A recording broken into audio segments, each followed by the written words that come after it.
Welcome to the 2021 Tech Spotlight virtual ceremony. The Tech Spotlight initiative recognizes the critical work of individuals, groups, and organizations that improve the lives of others through scientific and technological innovation. I started the Tech Spotlight in 2019 in order to recognize and to advance the good that many technologists are doing, even as the world, and certainly we at TAPP, come increasingly to recognize some of the bad that comes with technology. Our purpose in the Spotlight and in the Technology and Public Purpose program at Harvard's Kennedy School is to try to bend the arc of technological change in the direction of overall human good. So to begin today's ceremony, let's take a look back at the last year. 2020 tested our strength, our resilience. This year, we relied on advances in tech more than ever. Join Tech Spotlight to recognize efforts that make our world safer, fairer, and more inclusive.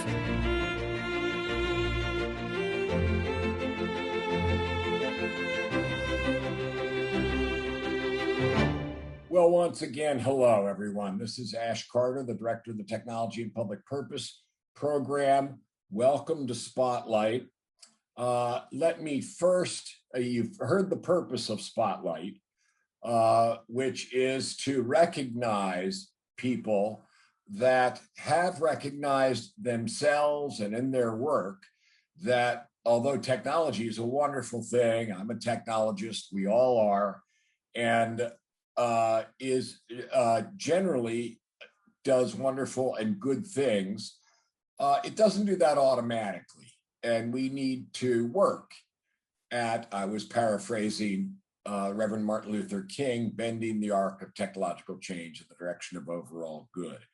So I want to thank you for joining us and also give special thanks to the selection committee, to our student researchers, our special keynote moderator, panelists, and the Kennedy School Belfer Center team for making this event possible. We have an incredible lineup of folks who are working at the intersection of technology and public purpose. Here's a little snap preview of the 6 projects that we'll recognize today. First, in a year when we moved our lives online, Project Galileo is protecting from debilitating cyber attacks civil society groups like those working to advance racial justice and combat COVID. Recognizing the threats to privacy in our online world, the 2020 US Census disclosure avoidance system is safeguarding the data of census respondents. And in a year when we centered conversations on racism and bias and discrimination, the Dataset Nutrition Label is creating a solution to limiting algorithmic bias. Community control over police surveillance is involving communities in decisions regarding police surveillance technology. And finally, in a year overturned by the pandemic and health disparities, the COVID-19 Molecular Explorer is shortening the timeline to discover COVID-19 antivirals. And Mind the Gap is creating the resources doctors need to better assist patients of color. All these groups are addressing the harms caused by tech, but leveraging tech also for good. And they've innovated an incredibly challenging year. I'm glad we can use our platform at the Harvard Kennedy School to recognize their incredible and uplifting work. Please enjoy this ceremony, be inspired, and I hope compelled yourself to join in and do good for technology. With that, Laura, I'll turn things over to you. Okay. Thank you, Ash. Welcome, everyone. My name is Laura Manley, and I'm the director of the Technology and Public Purpose Project at the Harvard Kennedy School's Belfer Center. I'll be joining you today to MC this year's Tech Spotlight. First up, we are thrilled to welcome our keynote speaker, Dr. Safiya Noble. Dr. Noble is a true advocate, internationally recognized thought leader, and pioneer in the field of tech and public purpose. Her research focuses on the design of digital media platforms on the internet and their impact on society. Her work is both sociological and interdisciplinary, marking the ways that digital media impacts and intersects with issues of race, gender, culture, and technology. She is an associate professor at the UCLA Department of Information Studies, where she serves as the co-founder and co-director of the Center for Critical Internet Inquiry. She's also the author of a best-selling book on racist and sexist algorithmic bias in commercial search engines, Algorithms of Oppression, How Search Engines Reinforce Racism. We're so honored to have you today. Over to you, Dr. Noble. Thanks so much, Laura, and thank you, Secretary Carter, for the invitation to give some brief congratulatory remarks. It's really my honor to offer some brief thoughts to celebrate the incredible research contributions made by some of the most important scholars and technologists working at the intersection of justice and equity in society. I really want to congratulate all of you for being recognized by the Tech Spotlight at Harvard Kennedy School's Belfer Center. And I'm also thrilled to congratulate you on behalf of all of my colleagues at the UCLA Center for Critical Internet Inquiry. Your work inspires us, and it's one of the reasons why we get up every day and try to do our part with you. You know, public purpose is really essential to healthy innovation. We're living in a time where projects that support democracy, inclusion, and fairness really must move to the center of our national tech agenda. Now more than ever, we need deep investments in technology that prioritize civil rights, dismantling white supremacy, and fostering gender equality. What we really need are people who can reimagine and reconstruct true social, political, economic, and environmental equity. The people, communities, the companies, all of the people who have gone into making these projects that are being recognized today by the Belfer Center have really demonstrated a commitment to reduce societal harms and protect some of the most important values we need to consider. Of course, these values are on the minds of many of us, and these are concerns with privacy, safety, security, transparency, accountability, and inclusion. You know, it was just a decade ago that I began my own research journey into the racist and sexist harms that come from large multinational recommending systems. It's hard to believe that only a decade ago, most technologists were arguing that computer code couldn't do any social harm, and that you know, when there were digital technologies and digital media systems that ran amok or that created harm, these were likely the fault of users and not of the systems themselves. You know, many people suggested that when these systems failed us, that it was really just a matter of consequence, you know, the kind of the price that we pay in order to have these large scale tech systems. Instead of facing the truth that these technical systems are often an expression of values of their makers, values of their founders, values of even their investors.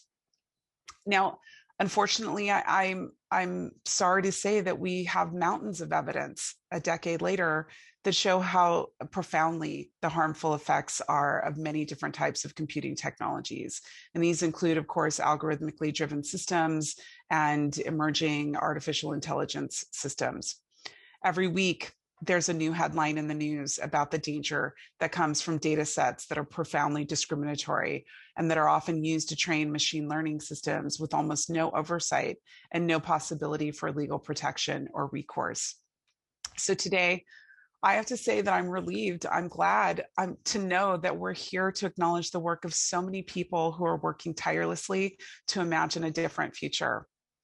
These projects and teams that are being recognized today help us to imagine how technologies could be used to mitigate, reduce, and even eliminate harms in society. At a time when there's such an egregious and, dare I say, immoral and unfair distribution of resources in the world, we need creative, courageous, and audacious voices to speak truth to power.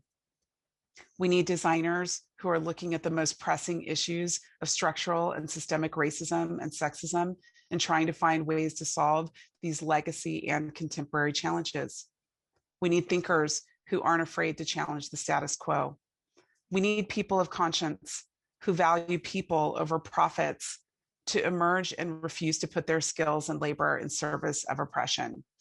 And today we have an opportunity to see that such communities of care exist in the tech space, and they are interested in using their skills and knowledge to shine a light on the most pressing problems of the day so that we can solve them. No matter the moment we inherit, the time nor the era, we are responsible for living lives that make a difference. I'm proud to be part of a community of people committed to making the world more fair and socially just, and to give you the words of encouragement today, because your work and our work together, all of us, it does make a difference. You're setting the agenda that Silicon Valley founders and funders should follow. At a time when Wall Street has put a premium on extractive and damaging technologies to maximize profit at all cost, you, the recipients of today's recognition, you're really showing the world that we can develop technologies that can help us reshape and reimagine a different and better pathway forward. The Tech Spotlight at the Belfer Center has recognized your projects and initiatives as technology that seeks a more fair, inclusive, and safer future. It's my honor to participate in recognizing these amazing projects and initiatives today that demonstrate a commitment to public purpose in the areas of digital, biotech, and the future of work. So today, I truly congratulate you for your brilliant example. You are the change we want to see in this field, and your ideas will set a new bar of excellence for those who follow you. Thank you and congratulations. Thank you so much, Dr. Noble. We look forward to following your amazing work in tech and public purpose. Thank you. Now let's move on to announcing our 2021 Tech Spotlight finalists. In a year where tech was so central to our lives, there have been amazing innovations and clear benefits, but also significant societal harms. We were excited to review nearly 200 nominations from 14 countries, all projects and initiatives that were doing their part to make this world a safer, fairer, and more inclusive place for us all. Each nomination was evaluated by our team of researchers and our expert selection committee in 3 key areas: impact, innovation, and alignment and demonstrated commitment to public purpose. I'm now pleased to present the Tech Spotlight finalists for 2021.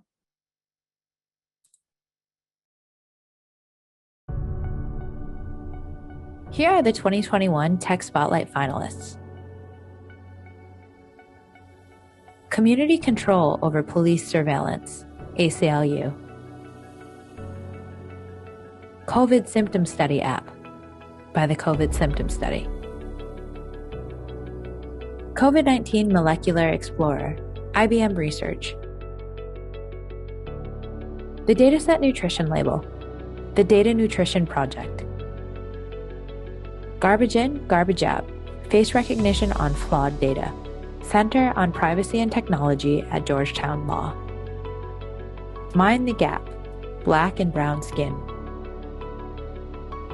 Privacy Not Included, Mozilla Foundation. Project Amelia, Probable Models. Project Galileo, Cloudflare. Project Lighthouse, Airbnb. Racial Disparities in Automated Speech Recognition, Stanford Computational Policy Lab. Safe House and Shelter Training Program, Operation Safe Escape. Smart Noise, OpenDP, and Microsoft. Student Privacy Project, EPIC. Terms of Service ratings. Terms of Service didn't read. Association. 2020 Census Disclosure Avoidance System. U.S. Census Bureau. Upsolve app. Upsolve.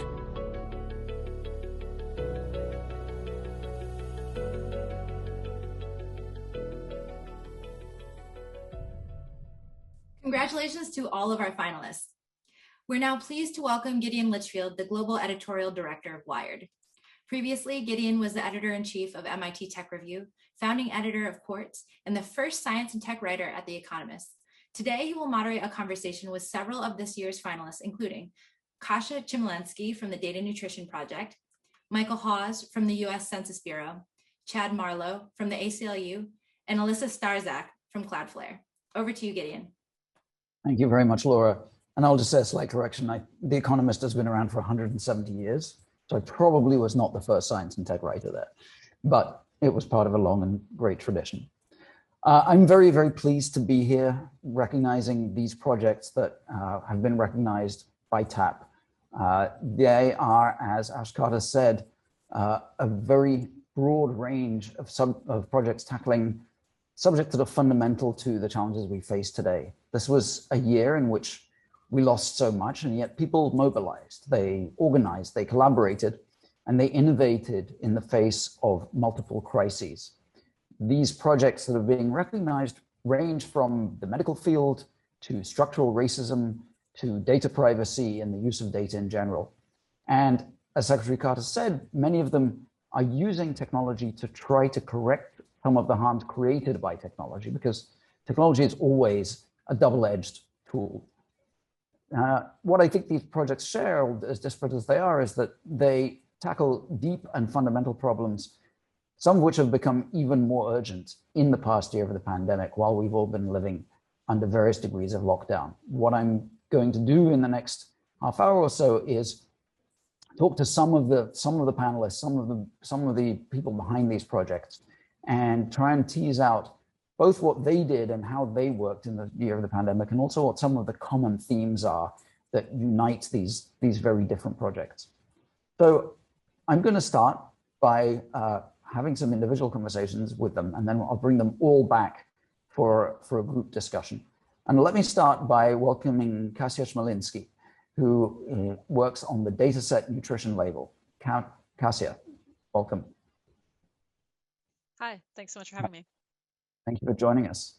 So let's talk about this, because so many of the issues that we're going to talk about today and that we've seen in the past few years have been around the quality of data, how it is used, and in particular as algorithms, as AI algorithms ingest more and more of our data and we use them to make decisions, that the quality of that data that is being ingested and what biases it may contain is an increasingly urgent problem for us to tackle.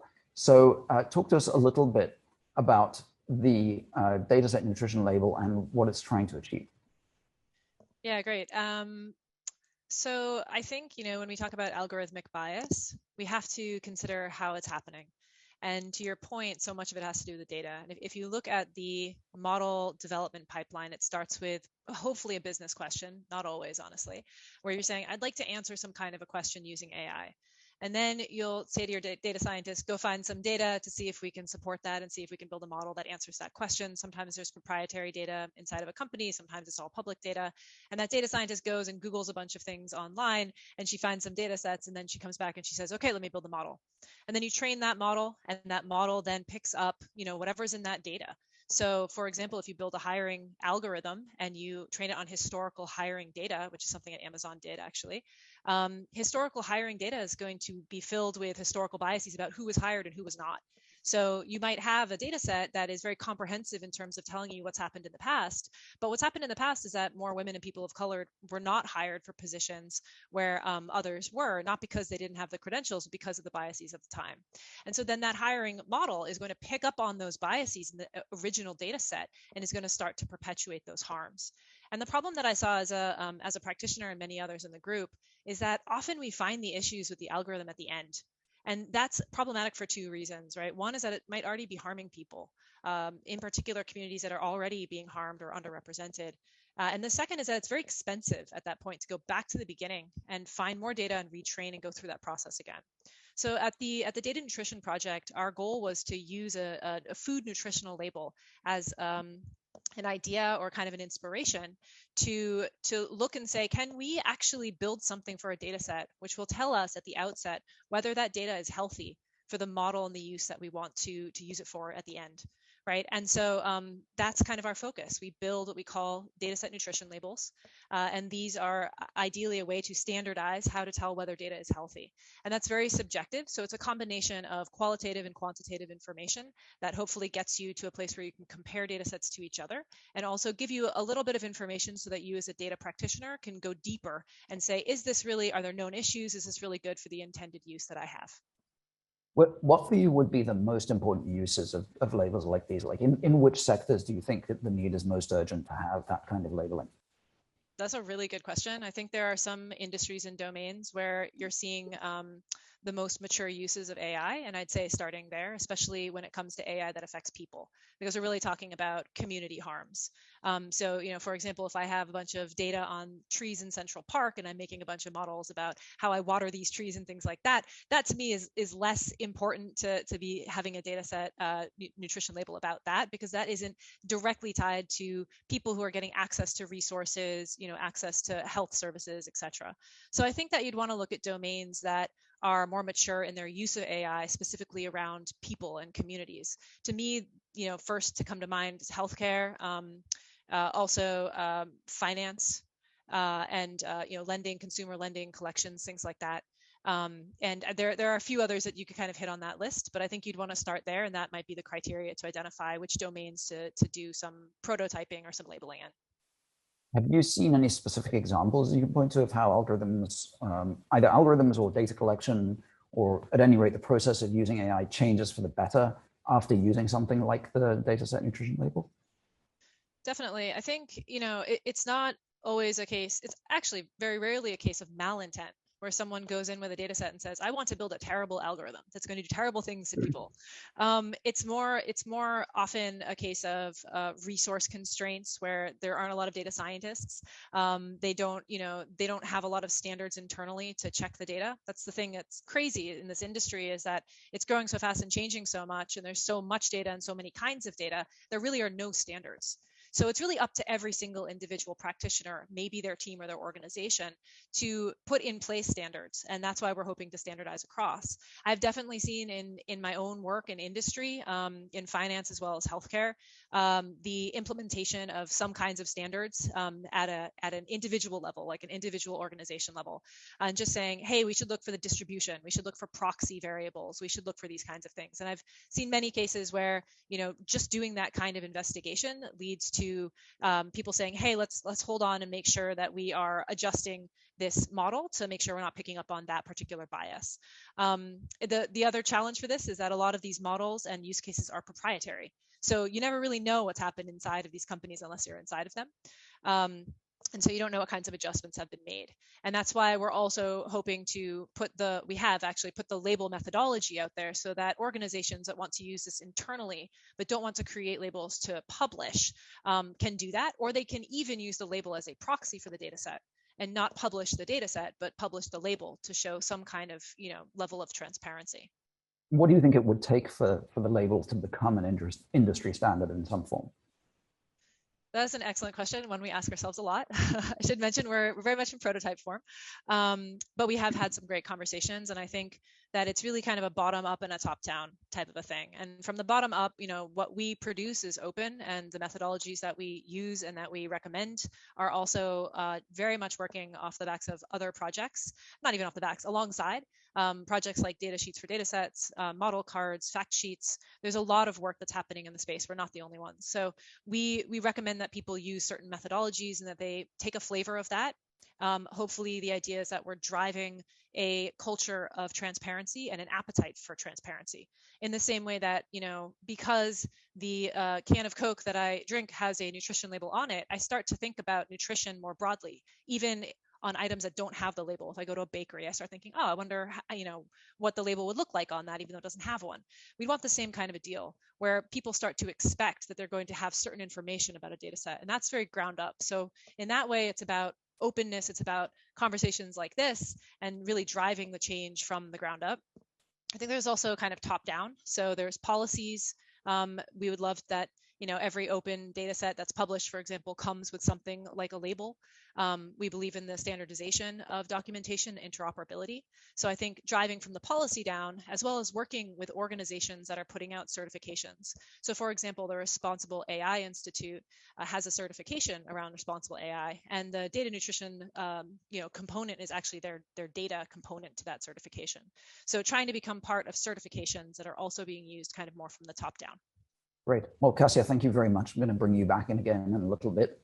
And I'm next going to turn to Chad Marlow from CCOPS, Community Control Over Police Surveillance, which is an initiative from the ACLU to help communities draft local laws that can give them more of a say in whether and how police use surveillance technologies. Chad, welcome. Thank you, Gideon. So obviously, what Kasia was just talking about, AI bias that is driven by biased data sets, policing and the use of technology in policing is one of the more pernicious examples of how that can go wrong. And in particular, because data that police forces use to inform algorithms that do things like predictive policing, obviously those data sets are informed by biased, in some cases, biased policing practices.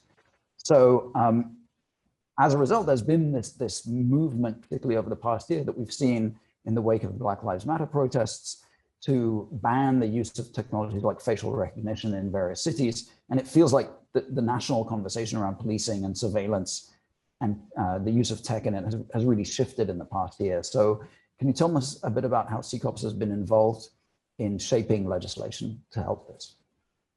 Sure. So Gideon, it really starts with a kind of revelation, non-revelation that happened this last summer, right? I think America writ large saw millions of people marching in the streets, protesting the death of George Floyd, but protesting a lot more than that. Protesting really the racially biased system of policing we have in this country. And when I say revelation, non-revelation, what I mean is that's not a revelation to communities of color in this country at all. You can go back to Rodney King in the 80s. You can go back to the racist lantern laws in pre-Revolutionary War New York City to see how policing and surveillance is always kind of disproportionately focused on communities of color. But I do think to some extent that we are hitting a national revelation in that I think our country as a whole is beginning to understand that policing is experienced very differently and provided very differently depending on the group of people that are being policed. And so I think that, when it comes to the use of surveillance technologies by police, that when those technologies are used by an institution that has racial bias problems, you're going to find that those technologies have racial bias problems. And the problem with the way that surveillance technologies are acquired and used by most police forces in this country is that the police are given the authority to decide to acquire and deploy those technologies unilaterally and in secret. And so when society rises up and begins resisting racial bias in policing, it can't really do that with respect to surveillance technologies that the public and not even elected officials know the police are using in the first place. And so the idea of CCOPS is to shift the way that surveillance technologies are acquired and used to a far more transparent process in which the public has a chance to learn and organize either for or against the technology and how it's used, and the decisions are ultimately made by local city councils who are democratically accountable to the people whose opinions they either need to go with or go against. And so that's kind of the idea of CCOPS. It really, at its core, is a transparency and public engagement measure, but ultimately it provides the grounds from which the most impacted communities can actually push back and even block the use of surveillance technologies, which again are disproportionately used against communities of color and other vulnerable groups in this country. You said that the idea here could be to give communities the visibility and the understanding to decide to lobby either for or against the use of these technologies. Now, I think, realistically looking at what's happened in the past year, I would expect the likely effect is that people are going to use the capacities like this to try to limit the use of these technologies by police. Do you think there's a way that this may end up in a better informed, in other words, using the technology but in a better informed way with more transparency about, for instance, to Kasia's point, where the data came from, or an attempt to apply these technologies in a way that is fairer, that allows the police to do a job of protection, but without disproportionately harming communities of color? Yeah, so the answer is, I don't know. And that's actually right, because it's not for Chad Marlow or the ACLU or anyone else to make these decisions. It's for locally impacted community groups to make the decision. And so you may find that a group in one of our cities, like Nashville, Tennessee, is in favor of using automatic license plate readers, and that same community in Oakland, California is against it, and that's fine. But what you do find as a result of the way that we set up these laws is that there are a series of many, many questions that have to be answered about the technology, what it can do, what uses they wish to use it for, and whether it will be applied equally to all communities, that have to flow out and be part of the determination process. And they are certainly, surveillance technologies that can have good and bad uses, like automatic license plate readers, provided data retention is limited and data sharing is limited, can be very good for Amber Alerts, for toll collection, and for things like that, which we've seen. And communities may decide to approve it for those purposes. But we've also seen, like in Oakland, California, where they were deployed only in Black and Brown communities and ultimately used to tip off ICE to where undocumented persons live. And that was unacceptable. And so I really do think that this is intended to be an educated process in which each surveillance technology and each use is understood and considered by impacted communities, and decisions are made in what they believe is kind of an overall cost-benefit analysis. And where that comes out, as long as it's following the will of those communities, I think we all have to be okay with that. The issues around this technology are obviously really complicated. I mean, the issues around the application of AI in any technology are complicated. They, not federal lawmakers are easily confused about these issues. What do you think is a way that we might get to some common standards, practices, understandings, basically ways in which different communities can learn from each other about what are the best applications? Because I can see one outcome of the way this works is that if every community adopts its own very specific practices, that may be good because it corresponds to the needs and the concerns of that particular community. But also, how do we get, if you like, a national conversation going about which methods actually work and which ones are harmful? Well, I think that happens by undergoing this process. I think by different communities, if you agree to allow a surveillance technology to be used, you're not locked in stone there, right? So CCOPS has a forward-looking aspect to it in which you provide information on how you're going to use it, but it also has an annual review in which you look back and see how things went and consider whether you want to stay on that path.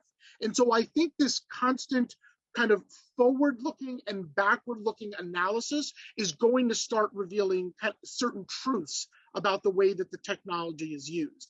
I do also think it's very important, and I think one of the risks here in the moment that we're in as our country, and I think it's important to focus in on, is that, one of the things we're talking about in the wake of George Floyd is about reducing the funding of police departments and shifting it to, I think, better uses that better promote public safety. I think one of the concerns that we also do need to consider is that as police departments are being asked to reduce their budgets, we don't want to create a situation in which police departments can say, well, we no longer have the money to operate the way we traditionally have, which is to say kind of expensive human-driven, racially biased policing. But if we shift to surveillance technologies, we can do the same work or more work in surveilling communities of color and other vulnerable groups for less money and end up producing more efficient surveillance technology driven, but equally racially biased policing. And so I think that this has to be a common and ongoing consideration. And I think that the more people are engaged, the more they know, and the more they can look back and examine, the more, quote unquote, truths may reveal themselves about whether or not it's safe to use these technologies at all. Right. Well, thank you very, very much, Chad. I'm going to bring you also back in a little bit. And I'm next going to call on Alissa Starzak from Project Galileo, which was started in 2014 by Cloudflare, and it provides free cybersecurity services and protection to public interest groups and nonprofits that are particularly at risk of online harassment. So hello, Alissa. Thank you for joining us. Thank you, Gideon. Thank you for having me. So all of the panelists so far that we've heard about reach their audiences online in one way or another. Obviously, a lot of the groups that have been involved in organizing around Black Lives Matter, around COVID-19, around democracy over the past year have been the target of cyber attacks, hacks, harassment, or DDoS attacks that try to take their websites offline. So talk a little bit about how Project Galileo has been running for several years. So what changed for you during this pandemic year? How did you mobilize to protect more of these groups? So that's exactly right.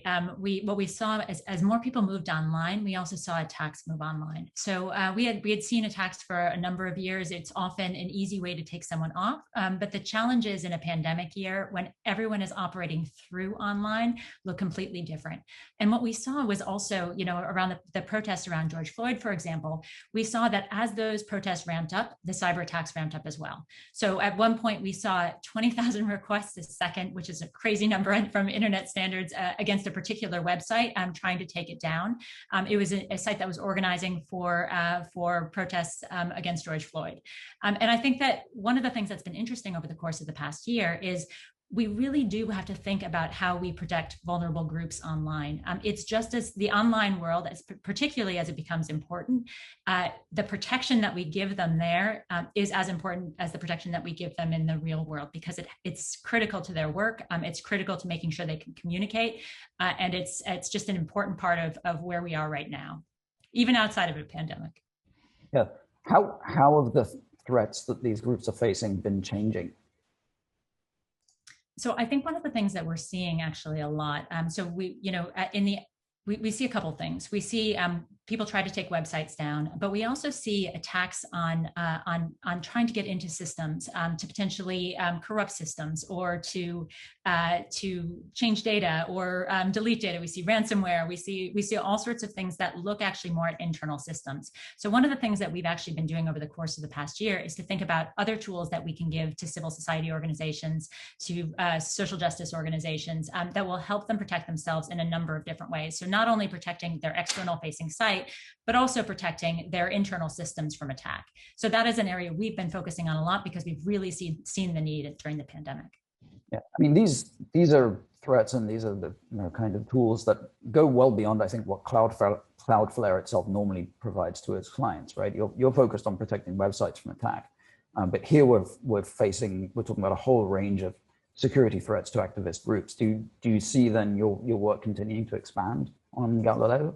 So I think that we want to do everything that we can in that area. I think we also want to think about how we partner with other organizations. I think what we've seen over the course of the past year is really that there is a need for the private sector to step up and make sure that those groups are protected. So things that are outside of the scope of what we can do, we want to partner with other organizations who can help as well. So we've had lots of conversations with civil society groups, thinking about how we organize together, how we make sure that people know what tools are available to them, things that they can get for free. I think one of the things that's been striking, and particularly when you start thinking about the civil society space in general, is that it's a uniquely vulnerable population online as well as offline.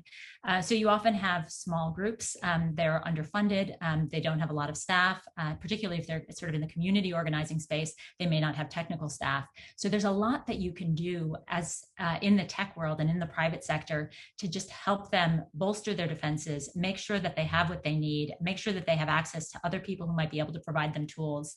And that is really what Project Galileo is ultimately about.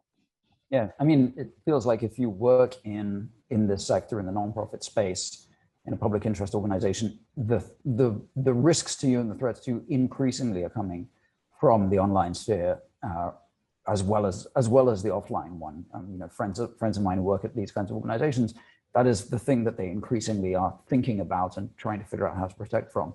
I mean, so do you expect that we're going to see the need for this kind of protection increase? Absolutely. No question about that. I think I was talking about the increase in attacks over the course of the past year. We saw just on the people who are part of our program, the Project Galileo participants, over the course of this 2021, we saw a fourfold increase in the number of cyber attacks. And the number is such a significant number. We're talking about 13 billion cyber attacks over the course of 8 months, which is crazy when you think about that, just as sort of the normal day, even on a website. And that doesn't even cover all the other kinds of attacks that you mentioned.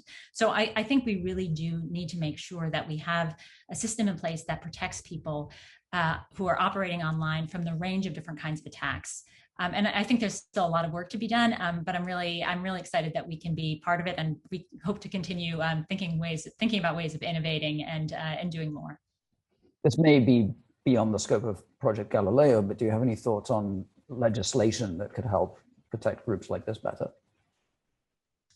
I think one of the things that the federal government has actually been looking at a lot are cybersecurity things for the federal government itself. And I think that one of the things that they're looking at are the tools that are sort of best practices. And so that's not legislation exactly, but it is an indication that can give a lot of, it's something that private sector groups can use, or civil society groups can use to say, hey, these are the best practices. These are what the government recommends for themselves. These are things that we should have too. And then I think it's incumbent on the private sector to make sure that those tools are available to those same groups. So it's not something that is only available to entities that are willing to pay a lot of money for them. They really have to be something that is available to the most vulnerable online as well. Great. Well, thank you, Alissa. Please stick around. And I am going to next ask Michael Hawes from the Census to come and join us. Michael, how are you doing? I'm great. How are you today? Thank you very much. So you've been working on the Census disclosure avoidance system, which is an attempt to use differential privacy to make it harder to re-identify people. And this is obviously one of the big concerns in what I was just talking about with Alissa, is that, for example, people who work at nonprofits that are doing social justice work, one of the risks to them is having their data put out online so that they can be attacked or doxxed. And what you were, I think, attuned to at the Census Bureau was the need to protect people's data in the census itself from being de-anonymized, re-identified. So talk a little bit about how the system works, about the concept of differential privacy and how you applied it. Sure. So, I mean, the Census Bureau takes great pride in our role as the leading provider of quality statistics about the nation's people and economy. But our ability to collect that information, as you pointed out, our ability to collect it requires that the American public trust us to safeguard that information against re-identification, against privacy threats. So one of our flagship data products is the decennial census. This is the constitutionally mandated once every 10-year enumeration of the US population. And the data products that we produce for the decennial census, for the 2020 census, have incredible granularity of information. It's very rich information down to very, very small geographic areas. And so there's substantial re-identification risk inherent in publishing that much data. So the 2020 Census Disclosure Avoidance System is a modernization of disclosure avoidance techniques. It's a state-of-the-art approach to being able to protect privacy and confidentiality in public data releases. So it's based on the privacy risk accounting framework of differential privacy, which allows you to quantify the exact amount of privacy risk associated with each and every statistic that we'd be publishing. And by quantifying that risk, it then allows us to precisely calibrate the amount of the statistical disclosure avoidance safeguards that we need to perform, the amount of statistical noise or uncertainty that we'd have to infuse into the data in order to protect it from reconstruction, embedded re-identification attacks, or the ability to pick specific individuals out in those data products. So do you have to strike a balance between making the data sufficiently noisy that you can protect, but still sufficiently accurate that it's useful? That's a fantastic question, and it's a challenging one. The only way you could completely eliminate all risk of re-identification would be to never publish any usable data at all. And clearly that's not an option for us. I mean, our reason for being, our mission is to be producing quality statistics. So we have to find a balancing point where the data are sufficiently accurate to meet their intended uses, to meet their needs for allocating $675 billion in federal funding each year, to meet their needs for redistricting. So they need to be accurate enough to meet those needs, while also being sufficiently protected, sufficiently noisy to prevent bad actors from being able to re-identify those individuals and learn their sensitive information. Yeah. Now, obviously, one of the problems is that the more data is available about people online or that can be obtained through hacks, the easier it is to correlate that with census data and re-identify people. So you're fighting this constant uphill battle. How do you see that playing out? Absolutely. The privacy landscape is constantly changing, and we've seen that landscape be absolutely transformed over the last decade, not just in the proliferation of this third-party data that could be used to link to census data to pick out specific individuals, but also on the technology front. Computing power has increased substantially, and there's new sophisticated optimization algorithms that can leverage that third-party data in these new types of attacks against public data releases. So, I mean, over the last decade, that's fundamentally been transformed and changed the degree of privacy risk inherent with publishing official statistics. And our own internal research showed us just how real this threat was, and the growing insufficiency of traditional or legacy approaches to disclosure avoidance. And that was really what prompted our transition, our modernization in our disclosure avoidance approach, and our adoption of this differentially private approach to performing disclosure avoidance. Do you think that this differential privacy approach could be applied to other cases where a lot of people's personal data is being stored? Absolutely, and it's already in use with a number of the leading technology companies. We've been using differentially private solutions at the Census Bureau since about 2008 on some of our smaller data products. This is the first time we've been applying it to one of our flagship products like the decennial census. But the principles of formal privacy, the principles of differential privacy have broad applicability. I think a number of statistical agencies, another number of the national statistics offices around the world will be looking very closely at how we're implementing our new solutions for the 2020 census and learning the lessons from that. Plus, we're making all of our tools, our formal privacy tools, available in the public space so that other agencies can capitalize on the research and investment that we've done in it. Good. Well, it's good to see a government agency leading the way in this technology, and I really hope that other places adopt it. So thank you, Michael. And thank you. For the final session, or for the final quick talk, I'm going to bring in Payel Das, who is from IBM and works on the COVID-19 Molecular Explorer. Payel, thank you so much for being here. Thank you, Gideon. It's a pleasure to be here today. So even before the pandemic, there was this increasing interest in using AI to explore the space of chemical compounds and potential drugs without having to synthesize them in a lab. So you can effectively do kind of virtual testing. And obviously you developed the Molecular Explorer to address coronavirus specifically. Can you say a bit about what it's achieved? Has it helped researchers identify any possible drugs? Yes, sure.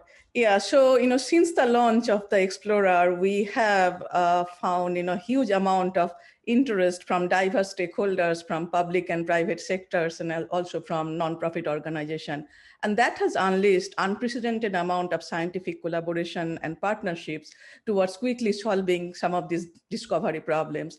One of such example is most recently we have been working with Oxford University and Diamond Light Source in UK. And with them, we have identified already a molecule that exists in the Explorer tool as it is, which is an effective SARS-CoV-2 inhibitor. It's a novel one. So, and we only had to test 4 molecules to get to this effective inhibitor of SARS-CoV-2, which is, it's kind of really game changer that we are using AI to create these novel molecules that is targeted potentially to the SARS-CoV-2. And then by experimenting, by synthesizing only 4 of them or 5 of them, we are identifying a novel and effective inhibitor. So whereas normally you would have to synthesize hundreds of them maybe. Or even more, in thousands sometimes. So that's typically the success rate. And that's where these emerging techs are coming into play. Wonderful. Now, obviously, the big excitement and the big news has been about vaccines. Right. So do you think there's still potential for developing therapeutic drugs as an important tool in the fight against COVID? We do think so, because there has been, the vaccines are not going to be fully effective, and they are not going to be, I think we are already seeing that, right? It's not going to be that the whole population is going to be vaccinated. So there would be always need for antiviral drugs for people who are vaccinated and for people who are not vaccinated.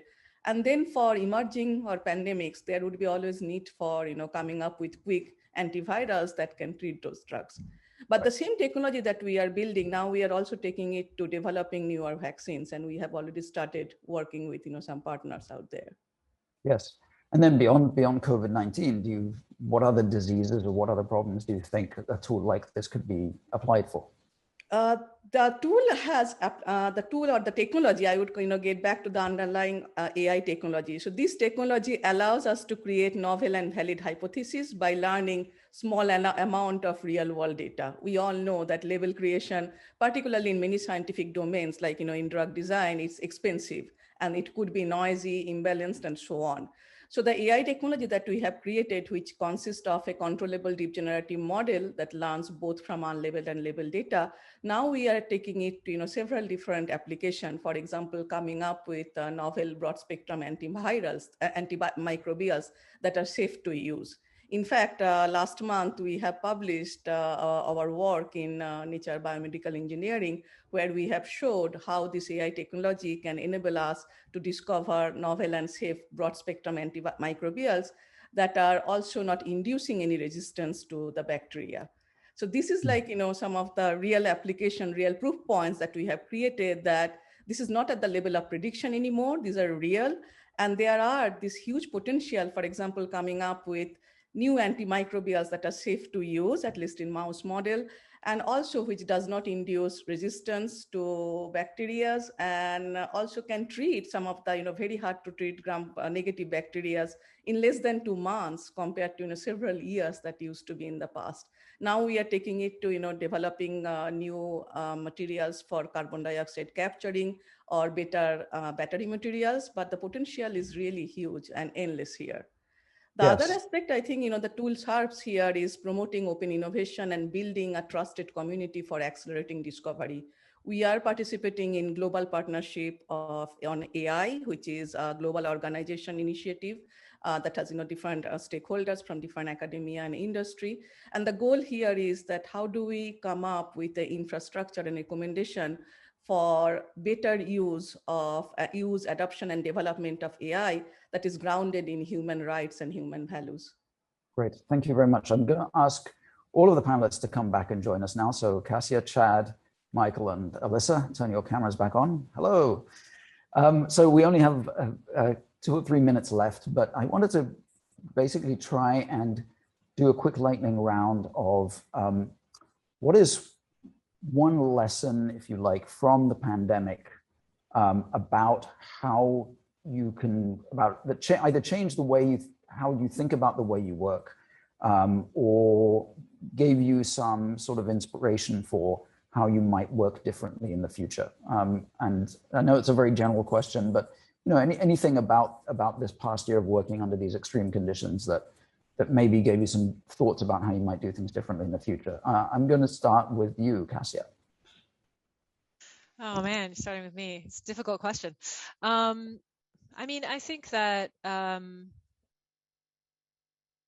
lot of, prioritization sometimes happens without the feeling of urgency. And you say, which thing should I work on next? And that seems like fun. Maybe I'll do that. And I think that, especially around data sets and data cleanliness and quality of data, it became really clear very quickly what was important and what we needed to do first and what we needed to get out there first. So I would say, urgency is a great method of prioritization. And the second thing that I'd call out is just that a lot of things that we would try to build or do as a team, we try to do in person, and we have adapted entirely to doing everything online. And the realization that you can really get a lot done, and you can have more meetings in a day with more partners around the world if you just move to a totally remote model, which I think is not a surprise to anyone here. But those are two things that have definitely stood out to me. That sounds like a good conclusion. Michael, what about you? Any particular lessons? So I think the biggest lesson from my perspective has been kind of rethinking how we communicate. When we were chatting a moment ago, you brought up the fact that disclosure avoidance is about balancing privacy and accuracy. And you can't make decisions about how to properly balance there without talking to the people who are going to be using the data. So engaging with our stakeholders, the actual users of census data has been critical in this. And kind of in the past, most of those activities, those engagement activities would have been face-to-face. And I think the pandemic has taught us about the value of alternate approaches to how we communicate, mechanisms for doing that kind of engagement on a larger scale when you can't meet face-to-face. And I think we've learned a lot from that process. Thank you. Payel, what about you? One lesson. Yeah, I would say the one lesson we have learned is how to work as a community and how to grow our community whenever we are trying to address some of this urgency of science. I think it's beyond one person, one teams, one company, one organization can do. And to address some of this pressing challenge, we really need to work as a community in a trusted and responsible manner. And there is huge potential and a lot of work on how do we build such communities. So I think, going forward, we'll be working on putting the infrastructure, recommendation, policies around how to do that successfully, scalably, and also, repurpose those communities for addressing future challenges. I'm sure that's applicable very widely. Chad, what about you? I would probably say the more things change, the more they stay the same, which is to say that, before the pandemic, we're talking about the risk of surveillance to persons of color and poor persons in the real world. And when the world suddenly stops, people leave the streets and they go online virtually, the same risks shift to the same populations on a new platform. And so, to change the world, sometimes you need to be focused on the underlying fundamental problems that need to change. And these ripple moments, as much as this last year doesn't seem like it went quick at all, in the scope of history, it flew by, and here we still are with a great deal of work to do. Indeed. Alissa, you get the last word. The thing I would say is the thing that's been striking over the course of the past year is the need to be connected. So I think that the level of urgency of that in a forward-looking way has never been as stark as it's been over the course of the past year. So, just thinking about access to things like broadband, really basic things that a whole set of communities don't have, we really have to make sure that isn't where people get left behind in looking forward.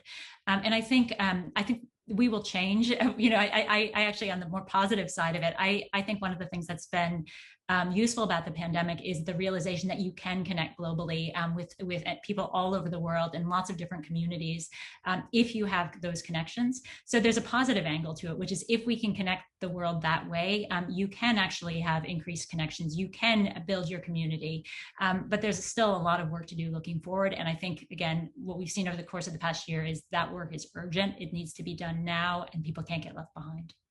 Thank you to all of our panelists. And Laura, turn it back to you. All right, that's all the time we have today. Thank you again to all of today's speakers, to the TAPP and Belfer Center teams behind the scenes doing all of the really hard work, to all of the 2021 Tech Spotlight finalists, and all of those out there continuing to build and innovate for the public good. To read more about our amazing 2021 Tech Spotlight finalists, visit belfercenter.org/Tech Spotlight. And if you know of any projects and initiatives that should be recognized for next year, please stay tuned for the nomination portal to open next fall. Thanks again for joining, and see you all soon. Bye-bye.